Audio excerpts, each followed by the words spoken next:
नमस्कार. कल्पनाच किचनमध्ये तुमचं सर्वांचं स्वागत.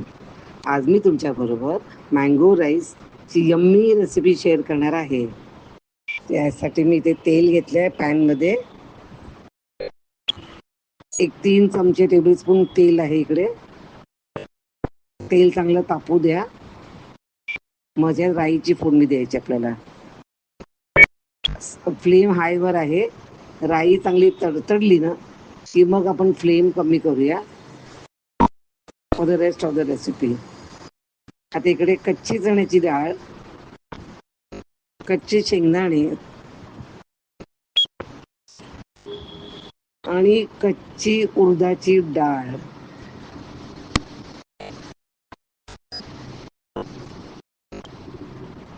हो, ही रेसिपी ना टिपिकल साऊथ इंडियन डिशेसची रेसिपी दिसते ना. खरं आहे, साऊथमध्ये ह्या रेसिपीला म्हणतात रॉ मँगो चित्रान्न. चित्रान्न इज फेमस आहे. आणि आता इथे मी सगळे ते शेंगदाणा, चणा, आणखीन उडदाची डाळ शिजेपर्यंत पोकळी पण चांगले एका दुसरी फोडणी काय घालणार नाही. तर थोडा वेळ सिमवरचं सगळं सिमवर करायचं. चांगले शिजलं आपल्याला दिसतं, आपल्याला चण्याच्या डाळीचा रंग बदलला आणि शेंगदाणे पण रंग बदलला की आपण आता दुसरी इन्ग्रेडियंट घालूया. इकडे जिरं घातलंय मी. हे आता सगळं आपण सिमवर करतोय.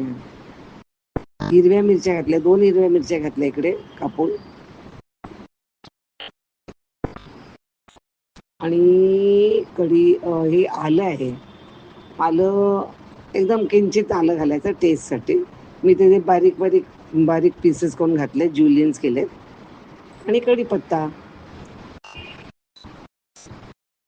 वा, झणझणीत फोडणी झालेली आहे. तिथे हिंग आणि हळद. येस, हळद आपल्याला चांगला रंग पाहिजे ना त्या राईसला. आता आपण चांगलं हे परतून घेऊया फोडणी.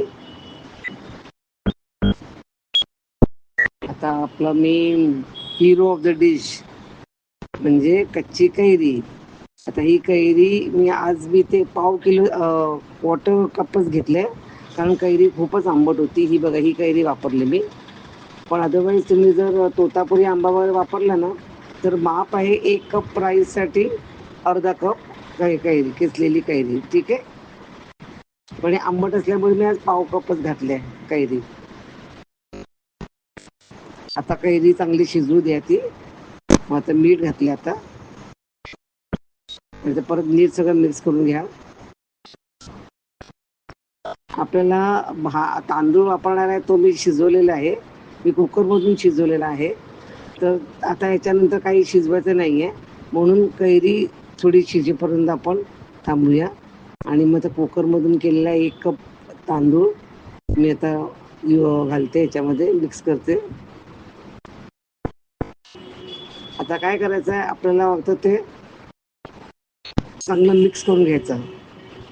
सफेद जरा पण दिसलं नाही पाहिजे तिथपर्यंत मिक्स करायचं. आपला मँगो राईस तयारच आहे. हो, पण आपल्याला गार्निश करायचं आहे. ते कोथिंबीर घालून आपण गार्निश करूया. आणि तुम्ही मँगो राईस ह्या सीझनमध्ये तुम्हाला आवडेलच खायला. मँगोचं सीझन तर चालूच आहे. तर नक्की ट्राय करा, खूप यम्मी होते. आणि you can have it with curds or anything, म्हणजे पापड, लोणचं घेऊन. पण मी आज ना गोड मटण घेऊन खाल्लेलं आहे. एकदम टेस्टी झालं हे कॉम्बिनेशन. आजची रेसिपी आवडली असेल तर लाईक, शेअर आणि सबस्क्राईबचं बटन प्रेस करायला विसरू नका. आणि हो, माझा व्हिडिओ पाहिल्याबद्दल धन्यवाद. बाय.